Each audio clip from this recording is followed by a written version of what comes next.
સુરતના રાંદેર રામનગર વિસ્તારમાં ગાડીના કાચ તોડી 35 લાખની સનસનાટી ભરી લૂંટ કરનાર ગેંગને ક્રાઇમ બ્રાન્ચે પકડી પાડી છે। આ લૂંટ અમદાવાદની કુખ્યાત છારા ગેંગ દ્વારા કરવામાં આવી હોવાનો ખુલાસો થયો છે। વેલંચાથી ઝડપાયેલા 2 આરોપીઓ પાસેથી પોલીસે 19,13,000ની રોકડ રકમ કબજે કરી છે। હાલમાં 4 પૈકીના 2 આરોપીઓ જેલના સળિયા ગણે છે, જ્યારે અન્ય 2 ફરાર આરોપીઓને પકડવા પોલીસે ચક્રો ગતિમાન કર્યા છે।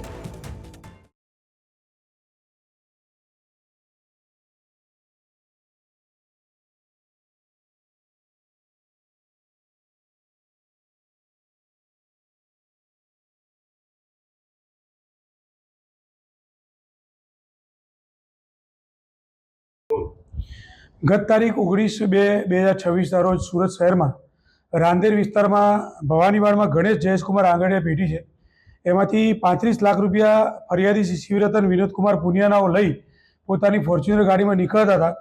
એ દરમિયાન 2 બાઇકવાળા, એક જ્યુપિટર અને એક યુનિકોર્ન મોટરસાઇકલ લઈ અને એમને આંતરી અને પાછળની ફોર્ચ્યુનર ગાડીનો પાછળનો કાચ તોડી રૂપિયા 35 લાખની બેગ લઈ અને ફરાર થઈ ગયેલ।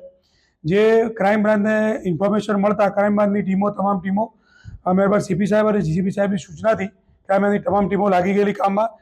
આ દરમિયાન ક્રાઇમ બ્રાન્ચને એવી બાતમી મળેલી કે આ લોકો બારડોલી સાઈડ ભાગ્યા છે, તો બારડોલી સીસીટીવીના આધારે ક્રાઇમ બ્રાન્ચની અલગ અલગ ટીમો બારડોલી નીકળેલી, ત્યાંથી શિરડી, નાસિક, સાપુતારા આ બધે ફરતા આ લોકો આજે અબ્રામા રોડ પર બંને જે જ્યુપિટર બાઇક છે એની બાતમી મળતા ક્રાઇમ બ્રાન્ચની ટીમ ત્યાં તાત્કાલિક પહોંચી ગઈ અને આરોપી રંગે હાથ પકડાઈ ગયેલા, જેમની પાસેથી અત્યારે 19,13,500 રૂપિયા રોકડા મળી આવેલ છે અને એક જ્યુપિટર બાઇક મળી આવેલ છે અને આરોપીને અત્યારે રાંદેર પોલીસ સ્ટેશનમાં સુપરત કરવામાં આવશે।